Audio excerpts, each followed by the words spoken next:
Hold on tight because this is not gossip. This is not whispers from the tabloids. This is Buckingham Palace itself, the very heart of the British royal family, breaking its silence after years of looking the other way. For so long, people had questions about Meghan and Harry's children, Archie and Lilibet. Were they truly royal heirs? Why did the palace stay so quiet?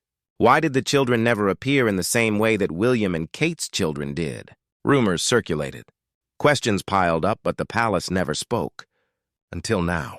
Sources close to the palace have confirmed that the papers have already been prepared.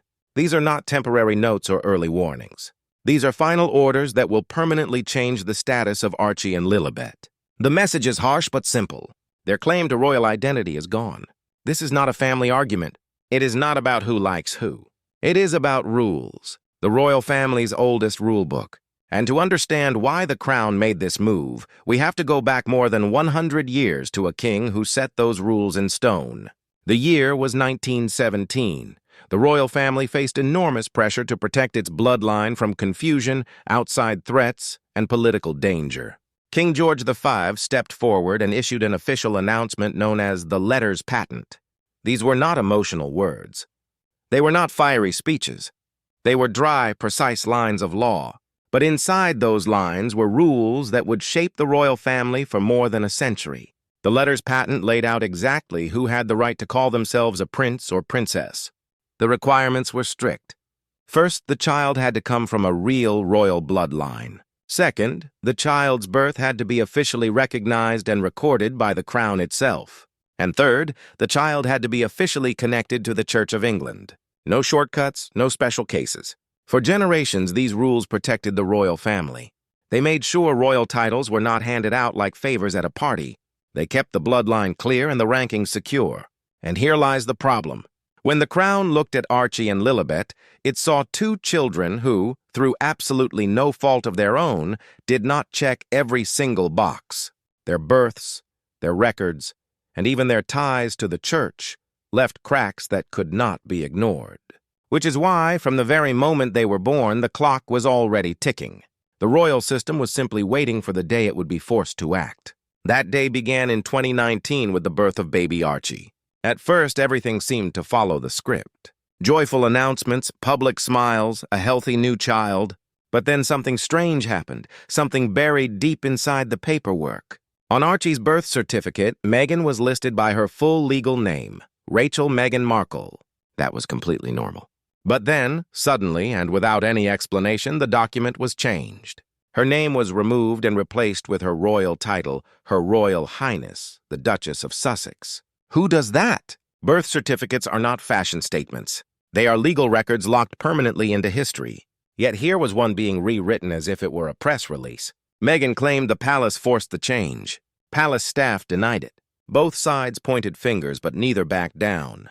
And in that tug-of-war, a very dangerous question was born. Was this about appearances? Or was it about positioning Archie legally within the royal record? Because one thing became absolutely clear.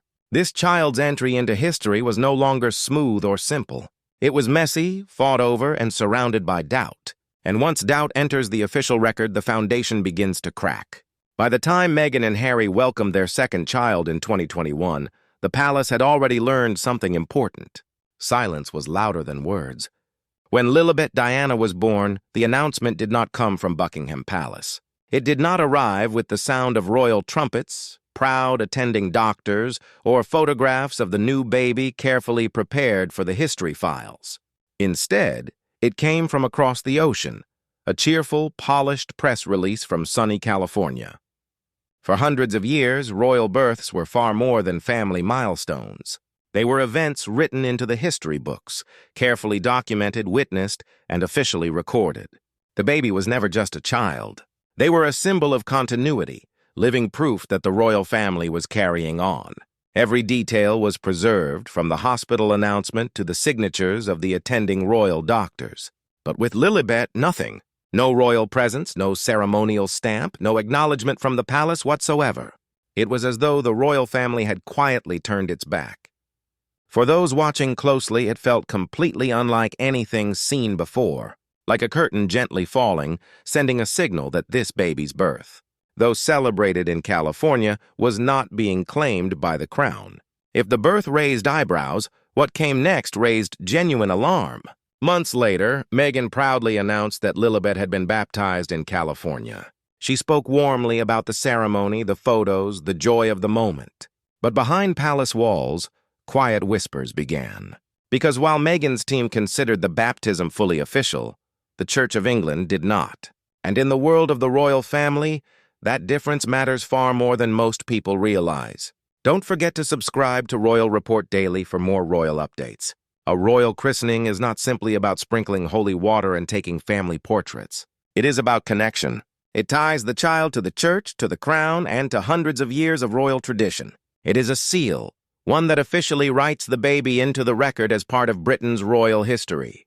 But palace sources claimed that Lilibet's baptism was never officially registered with the Church of England, which meant that in the eyes of royal rules, it was not valid, a ceremony without recognition. And so instead of strengthening her place in the royal family, it weakened it. Instead of cementing her bond with the institution, it broke it. The palace reportedly viewed the California christening not as a sacred moment, but as a break in the rules, a ritual that in royal law simply did not count, which left Lilibet in a deeply difficult position. Celebrated by her parents but unrecognized by the system. For Meghan, these cracks were not just about paperwork or church records. They cut right to the heart of her identity. From the moment she stepped into the royal world, her image was built on one foundation. She was not just Meghan Markle. She was Meghan, Duchess of Sussex, a royal mother. And her children were not just kids. They were heirs. Heirs to history. That identity powered everything. The Netflix specials, the Spotify deals, the memoir, the interviews, the carefully crafted public image, even her new lifestyle brand, American Riviera Orchard. She was not just selling jam jars and garden photographs. She was selling a life touched by royalty. But that shine only worked if her children carried the royal connection. Without it, the entire foundation crumbles.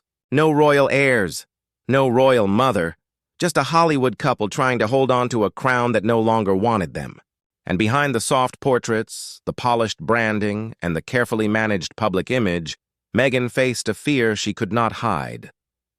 Without royal bloodlines to pass on, what truly made her different from every other celebrity living in California? For Meghan, the cracks in the rules threatened her brand. But for Harry, this was something deeply personal. This was blood.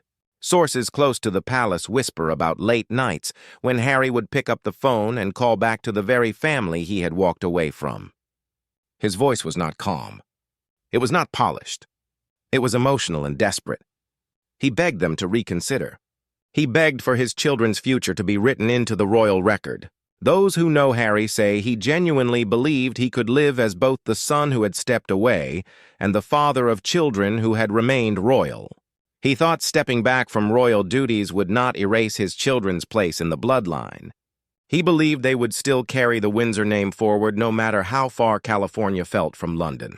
But when he tried to explain his position, when he tried to make his case, the response he received was ice cold. One palace official reportedly reduced all of his pleading to a single sentence. This is not about emotion. This is about order, family line, and the future of the crown. For Harry, it was like watching the floor disappear beneath his feet. He was not just separated from his father and brother anymore. He was a prince whose own children were being erased from the very system that had given him his entire identity. And then came the move itself. Archie and Lilibet would lose everything. No prince or princess titles, no ceremonial roles, no place in the line of succession, no crown-funded security, no recognition in the official history books of the royal family. It might sound small, just words, just names. But in the world of royalty, titles are everything. They are the keys to legacy, to recognition, and to belonging within the centuries-long story of the crown. Without them, Archie and Lilibet's names are stripped of all their weight. From Prince Archie to just Archie. From Princess Lilibet to just Lilibet. And unlike a suspension or a warning, this was not temporary. This was permanent. The palace had filed the documents. The record books were being rewritten in real time. And in those pages, Meghan and Harry's children were simply erased.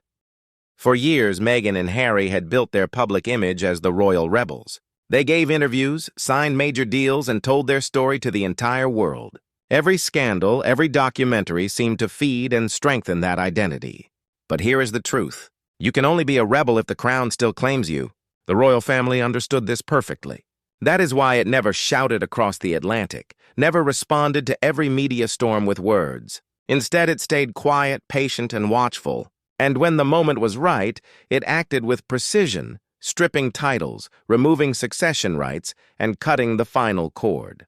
And so Archie and Lilibet are not rebels. They are not even royal exiles. They are simply outsiders. Children who will grow up in California, remembered as Harry and Meghan's, but absent from official royal history. That silence, the absence of their names in the records, will ring far louder than any interview or Netflix special ever could. And so we arrive at the end of this chapter. Years of whispers, speculation, documentaries, and carefully crafted interviews all met with royal silence. And now, with the stroke of a pen, the palace has chosen rules over personalities, order over emotion, and legacy over love. For Meghan and Harry, the result is devastating. Their entire empire, their identity, their brand was built on the promise of being royal rebels. But once the crown erases you, you are no longer a rebel. You are simply gone. Archie and Lilibet will live as children of California. They will grow up in the warmth of their parents' world. But official royal history, the records that outlast entire generations, will not record them as heirs. And that absence, that silence, is more harsh than any public embarrassment because it is permanent. It is final. This is not just about two children losing their titles.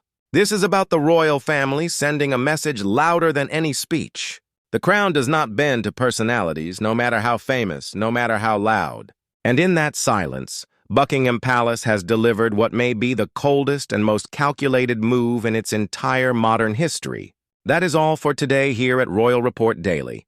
Remember to subscribe to our channel for more exclusive royal news and stories. Stay informed right here, where the truth behind the crown is always our priority.